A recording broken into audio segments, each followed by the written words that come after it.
What's up, everyone? Aaron Nagler here with Cheesehead TV, giving you some extra cheese on Tuesday afternoon after the Packers have their latest public OTA practice. Matt LaFleur wheeling himself around on a scooter and or a cart while practice is in session. Various goings-on, some quotes from the locker room, all sorts of stuff to talk about on this fine Tuesday edition of Extra Cheese. National Cheese Day. That's right, Stu. On National Cheese Day. What better way to celebrate than talking Packers on some extra cheese? First live I've caught in a month. What's up, Zach? How are you? Thanks a lot for jumping on board. Thought I'd talk a little something since we had some little nuggets there from practice today. As usual, Andy Herman was in attendance, tweeting out some play-by-play and some other general observations. If you haven't had the chance yet, make sure you check his Twitter feed out. Bay Area vlogs, you are funny. Oh my, Jimmy with some major predictions here. Aaron winning MVP this year. Devontae going for 15 TDs. The 15 TDs, I wouldn't be surprised at all. Aaron getting back to MVP level, that would be phenomenal. I would love it. I'd welcome it with open arms. That seems to be a bit of a jump, but we'll see. I'll tell you the best way to find Packers tickets. I'm so glad you asked there in the chat, totally organically and not prompting me in any way, shape, or form to tell you that you should go to cheeseheadtv.com and check out Ticket King. The link is right there on our webpage. Ticket King's been around since 1992, and they have all your ticket needs handled either home or away. They are the best. When it comes to anything having to do with tickets to Green Bay Packers games, you want to deal with Ticket King via cheeseheadtv.com. Best way to go about it. Robert, I finally made it. Robert, welcome. Welcome live. It's scintillating, always. When you catch the live experience, anything could happen. I could go like this. Oh, my gosh. I could go like that. Oh, my gosh. Who knows what's going on? The crazy environs here at LiveX. Aaron, I'm trying to work. This is impossible when you're live. Just mute me. It's fine. That's what most people do in my life anyway. Wide receiver depth chart behind Adams. Remains to be seen, right? Clearly, there have been reports, and the early suggestion is that we've seen Geronimo Allison getting a lot of work in the slot, opening up things on the perimeter for MVS. Speaking of MVS, got some unsolicited praise from QB1 today at his locker, but it's so early. I wouldn't put stock in anything we see while they're running around in shorts. That said, I do think you're going to see a lot of those two guys past Devontae. Geronimo and MVS. And it's not to discount guys like EQ and Kumaro, obviously our off-season workout warrior, Trevor Davis, making plays today as well. And that always seems to happen when the shorts are on. But when the pads come on, we'll see how things shake out. Prediction on who will be the best free agent signing. Well, I don't know about the best. I know I've been asked a couple times, and what my favorite is, and that still is Zadarius Smith. I like his versatility and what he will enable them to do defensively. You've seen some reports / talk out of camp about the return of the NASCAR package, where they get 4 linebackers on the field at the same time, rushing the passer up front. He allows them / enables them to do those kind of things. He is a real it's funny because I wouldn't categorize him as a blue chip difference maker. Those types of players rarely hit free agency. But for what the Packers want to do, for what Mike Pettin does up front, he is the perfect chess piece and a perfect complement to guys like Kenny Clark, Mike Daniels, and everybody else up front. I think he is going to be a big-time contributor in this defense. Who would you be more surprised of Green Bay cutting, Bulaga or Daniels? Whew. I'd be really shocked at either, but probably Daniels. Doesn't make any sense to me. Although now he's sitting out, of course. Who knows what's going on with the injury? He's recovering from something. Where is Madison on the O-line depth chart? Deep at this point. Again, this is one of those offensive line, both of the lines. It's really hard to get a gauge on anything. They may run on certain waves as far as reps go, but none of that really matters much until they get the pads on. They're not able to hit. They're not able to really do much of anything other than work on their footwork and a little bit of their upper body technique. But clearly where he is going to make a move, if he is going to make one, up the depth chart, so to speak, is going to be when the pads come on in a little over a month. What up from Hawaii? What's up, King Henry? How you doing, man? What makes you cringe the most? This is an unfortunate question. What makes you cringe the most? Derek Sherrod, Ron Zook, or Dom Capers? That's tough. I got to go with Derek Sherrod. I know you got a bum deal there with the leg injury there, but even before that, it looked like a bad draft pick. And with Zook, as terrible as his special teams were, and they were terrible, he was funny as hell. I just liked being around the guy. Nags, name one way the Packers could be Super Bowl contenders. One way? Winning the turnover battle greatly. I mean, that's the biggest key. Bigger impact this year, Kumaro or EQ? Whew, you guys with your either ors. That's a real toss-up. I'd probably go with EQ, but I love Kumaro. So who knows? Zachary, yes, I saw the Patriots earlier today informed Austin Seferian-Jenkins that they will be cutting him about 2 months after signing the guy. I know Pro Football Talk had a report that he is dealing with some personal issues. I would be very, very surprised if the Packers took any kind of look there. Defense will be top 1 in the NFL. Bay Area Vlogs with the throwdown prediction there. I'll settle for top 15. Interesting hearing LaFleur saying he challenged Jimmy Graham on how he reacts to mistakes, wants his veterans to act like veterans when they make a mistake. I found it interesting that he shared that. I mean, that's the kind of nugget or the kind of coaching point generally that, at least in Green Bay, have been kept behind closed doors. It was nice to hear a little transparency there and point to something that he thinks Jimmy needs to work on. And hey, that's the kind of thing where I think most people probably either don't probably completely disregard it, or they don't think about it when it comes to players and how they learn and their coaches' teaching methods and how that all plays into a team being a cohesive unit or a mixture grab bag, maybe not gelling. And one of the jobs of the head coach is to know your players and to be able to push their buttons and get what you need out of them when you need it. And I love little slivers of a window like that, like you just mentioned, about how LaFleur is approaching guys. And having never been around Jimmy when he's playing and or practicing, that's a great little window, right? I love that. And Jimmy definitely seems like the type of guy who would probably ruminate and or stew on mistakes that he's made. So yeah, I found it interesting as well. Do people underrate how good Brett Favre was in the 1990s? Yes. Yes, they do.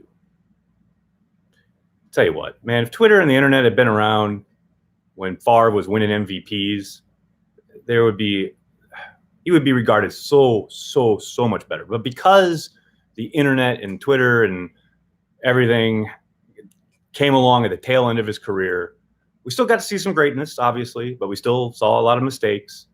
I tell you what, you put Favre in today's media environment when it was like 95 to 97, oh my gosh, they'd have built 3 statues of him at this point.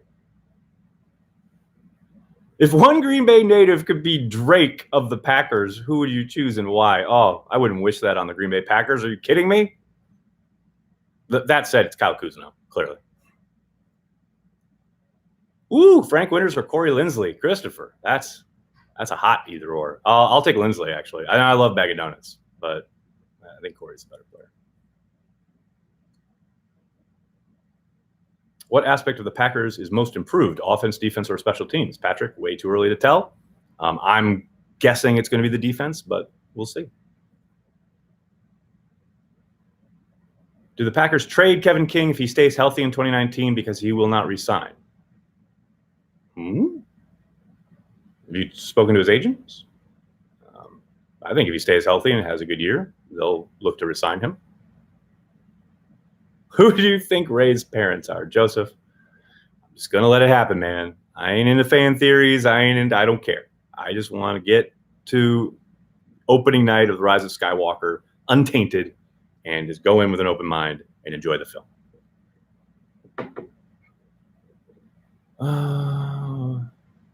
LaFleur enters the field with "They see me rolling, they hate me."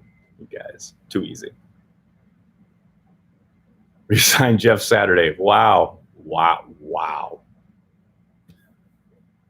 Ooh, that's a good one. Dickey or Mikowski? Lynn Dickey all the way.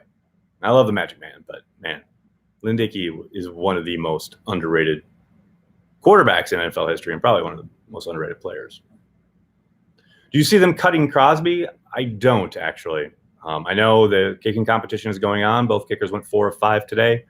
But more than anything, I think it's not really just to keep his leg fresh, but they want him focused. They want to give him a little healthy competition. But ultimately, I think they trust Mason and will keep him around for one more year. Now, that said, anything can happen down the stretch here, not only this OTA into the mini camps, but you get to training camp, and if suddenly Mason has the yips or something, and the Charles Ficken is like kicking him straight and true and fine, maybe they start having that conversation. But there's a long way to go on that regard, and I just can't believe that they would jettison Crosby outside of a glaring meltdown on his part.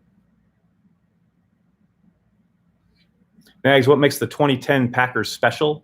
Alex, their resiliency and their ability to overcome obstacles placed in their path, mostly due to injuries.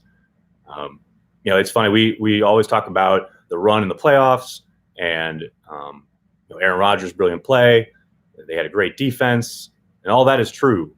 But the way they handled both personnel and coaching, the 15, 16 guys on injured reserve, I mean, that started week 1, and it did not stop throughout the year. And you got guys like James Starks coming to life just when they need him late in the season. They're just and they had spent the entire offseason building the offense around Jermichael Finley. Now he's gone, and they've got to adjust. Things like that. It's the resiliency, the ability to overcome every challenge placed in their way that year was something special. Truly, truly special. Clone Wars final season. That's right, man. I'm super pumped for that. I'm pumped for Disney Plus. I ain't got no problem shouting them out, giving them a plug. Man, take all my money on that. They could charge twice what they're charging. I can't wait.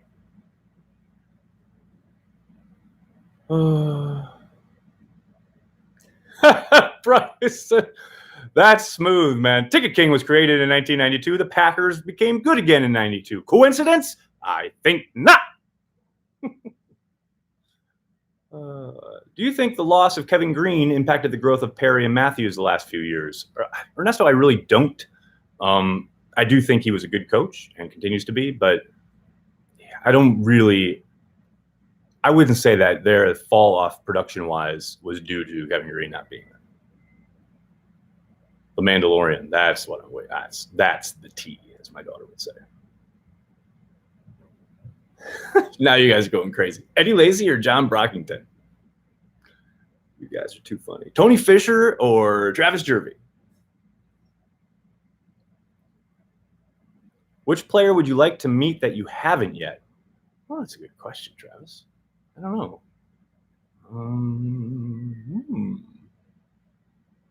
Probably Zadarius Smith. Surprised Perry hasn't signed anywhere yet. Michael, I am a bit surprised. I thought you would latch on here with OTAs and minicamps revving up, but he's undoubtedly on people's short list to call if and when injury strikes. So we'll see.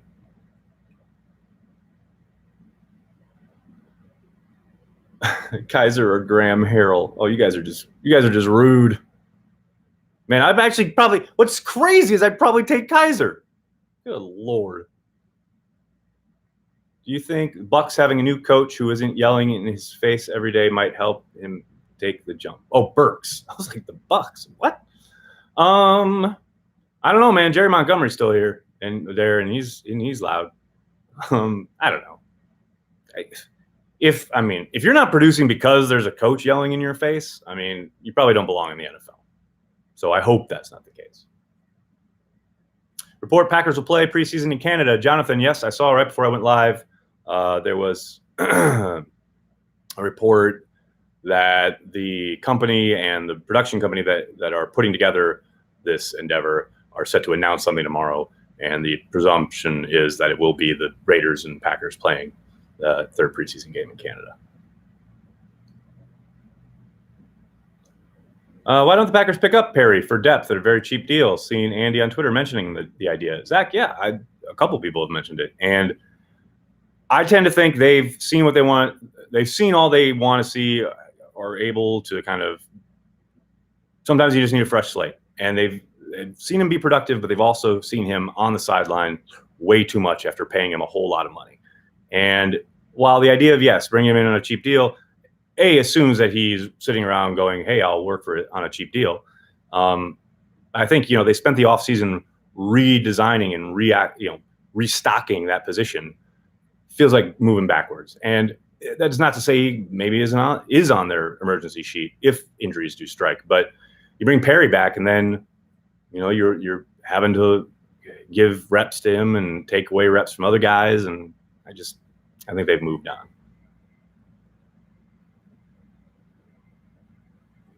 Jamal Moore was not practicing with starting unit today. Disappointed to hear that. I'm rooting for him. Kumaro was with the starters. I know it's early though. Deborah, you answered your own question. Yes, it is early. But Jamal will get his chances. He's just got to produce, and he's got to concentrate. Everybody knows this. He knows this. But yeah, I wouldn't read too much into anything in June practices. Am I wrong, or did Davis do a pretty good job at wide receiver in 2016? Could he make an impact now? Ryan, I did think he stepped up at times when called upon. Obviously, he was still kind of swimming a little bit, I think. And look, I think there's every possibility that he could contribute this year. He's got to stay healthy, something he was having trouble doing last year. And he's got to get on the same page as Aaron Rodgers. Now, there's nothing to suggest that, Rodgers has frozen him out or anything like that. But if you do get playing time and you don't get thrown to, that's generally because Aaron's doesn't trust you and he's not looking your way. And they've gotten him involved on like end arounds and things of that nature, but they've never really kind of utilized him as a traditional receiver. And, that's what this offseason is going to be for, is him making sure he makes the most out of every opportunity. He had a big catch today. Hopefully he continues that once the pads come on. But it's a crowded room.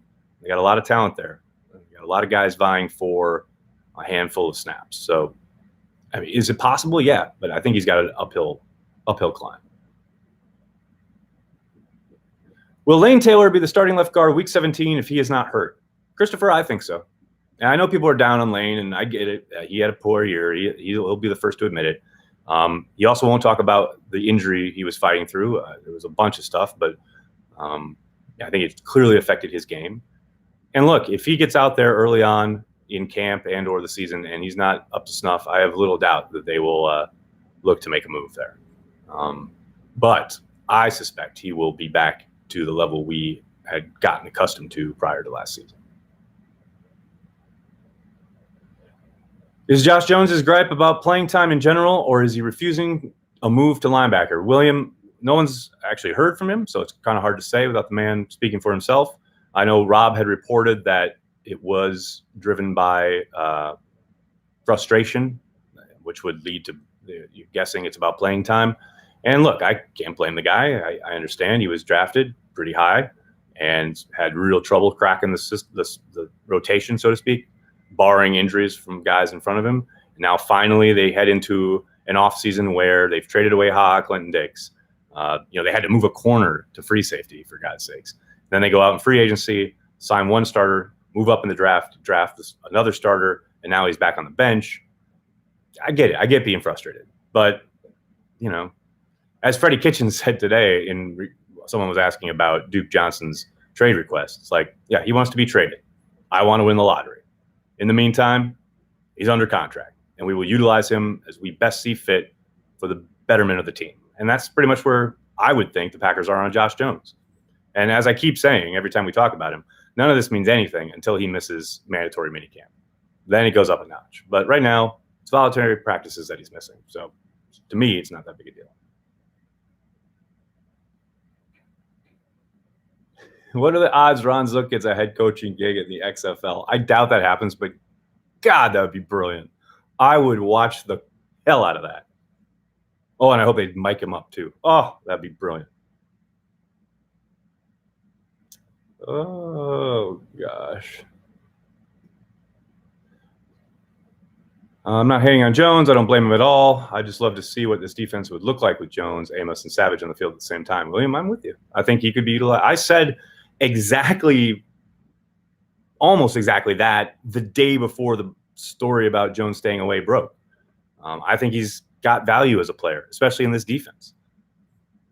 But clearly he's frustrated and wants greener pastures. When are you kicking Crossie's butt in Madden? After the mini camps. Once they have that stretch of weeks where there's nothing until training camp, we'll do it then.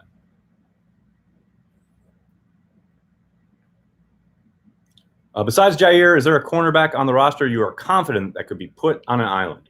Yeah, I'm confident in a lot of those guys. I'm confident in Kevin King. I'm confident in Tony Brown. Hell, I'm confident in Josh Jackson as long as he keeps his hands to himself.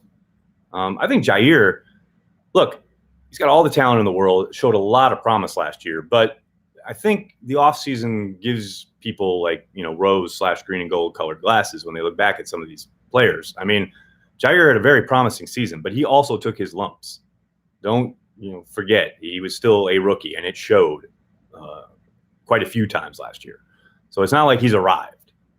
I think they're all works in progress. They all got a ton of talent, a ton of promise, a ton of potential.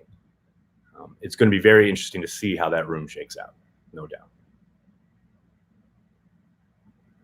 Can we scheme up a business decision for week 1? Woo! I'd love to see it, just if for no other reason than to make all the Bears writers and fans eat crow from all the crap they were talking that week when Amos signed with the Packers and then signed in Chicago. Amos, instant upgrade over Christopher, I agree. And that's what I was just referencing. All the people in Chicago, like, oh, they made this great deal and he came here for less because he wants to try for a championship, blah, blah, blah. And it's like, okay, great. Good luck when he's, breaking down in space against a guy running right at him.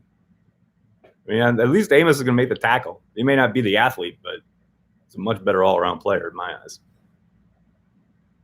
What do you think about putting oven mitts on Josh Jackson during practice? Travis, I'm all for it.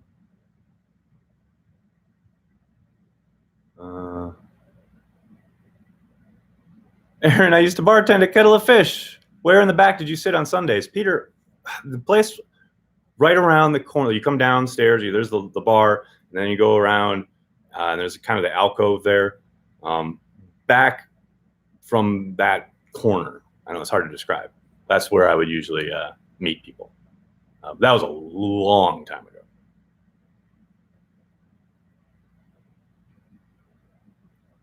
If you had to pick one D lineman to lead the team in sacks, who you got? Kenny Clark, 100%. Star in the making.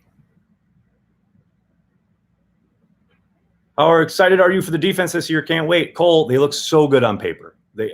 What really excites me, and I've talked about this a lot, is Savage's potential in this defense. I think he's going to be a playmaker, and I love the pieces they have up front. And traditionally, when you look throughout his coaching career, Mike Pettin has done his best work when he's had lots of different guys who are really versatile, who can do lots of different stuff. And he schemes up things opponent specific week in and week out. That's what I'm most looking forward to. And yes, right now, sitting here in June on paper, it's really exciting. Just hope it lasts. Just hope we get to training camp and it doesn't all fall apart. All right, I'm going to have to jump, everybody. Thank you so much for all the questions. I'm sorry if I couldn't get to yours. Please like, subscribe, tell your friends about Cheesehead TV on YouTube. I'm trying to get these damn subscriber numbers up. Ticket King, check out Ticket King if you need tickets for Green Bay Packers games. Cheeseheadtv.com. Right in the middle of the page there's a link to Ticket King. They've been around since 1992. They're located right across from Lambeau Field. They are immersed in Packerdom. So go there. Every time I got to get tickets for that game. Ticket King. And hey, if you like what we do here at Cheesehead TV, be it the website, be it the podcasts, be it the videos, be it whatever, please consider going to the Patreon page, Patreon.com/GSideTV. Give us $5 a month to support everything we do. It ain't easy. It ain't cheap, but we do it because we love you guys. We love Green Bay. We love the Packers. We're devoted to Green Bay Packers fans worldwide. Thanks a lot, everybody. Have a great night.